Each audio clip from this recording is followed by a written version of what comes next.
set of practices and procedures performed under carefully controlled conditions with the goal of minimizing contamination by pathogens. Once again, there's basics to it.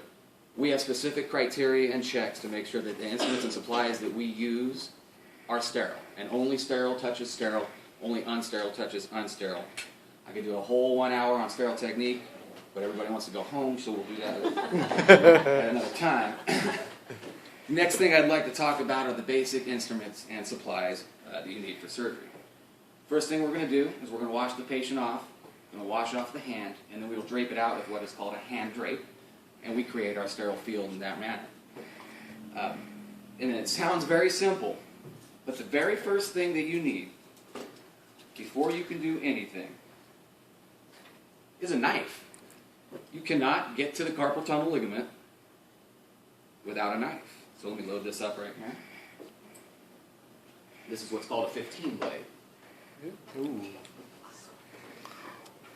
Now, I've had many students as a surgical tech over the years, and you'd be surprised at how many of them can set up a beautiful back table.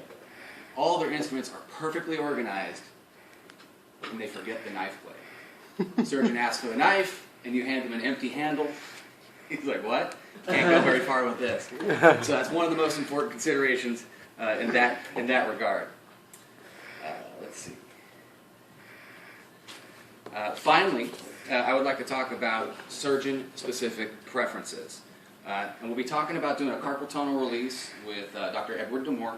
He's a board-certified orthopedic surgeon and a hand specialist. So, my job typically, I'm the guy that you see on TV when the surgeon goes, clamp. I'm the one handing him the clamp. For this procedure, there's not going to be a lot of that because there's not a lot of room. So the doctor likes you to have the instruments laid out for him. So I'm probably just going to be holding retractors so that he can use these two instruments here. This is your everyday scissor. You've seen scissors. This is called a littler. The reason it's called a littler is probably some guy named Dr. Littler invented it. That's the only thing I can tell you as far as that goes. Then to release that soft tissue, we talked about that surrounds your median nerve, we use this. It's called a retinaculotome. You can see the bottom of it here is flat, and you can see this little smiley knife right here. The bottom of this rests on the nerve so that you don't cut the nerve. Cutting the nerve is generally considered bad. And then this smiley knife right here, that is actually what will do the major dissection to release what we learned earlier is called the transverse carpal ligament. Now, your nerve can breathe, so you're feeling a lot better about yourself. So when you're working as a surgical technologist, there are very basic things. All your setups are the same for everything.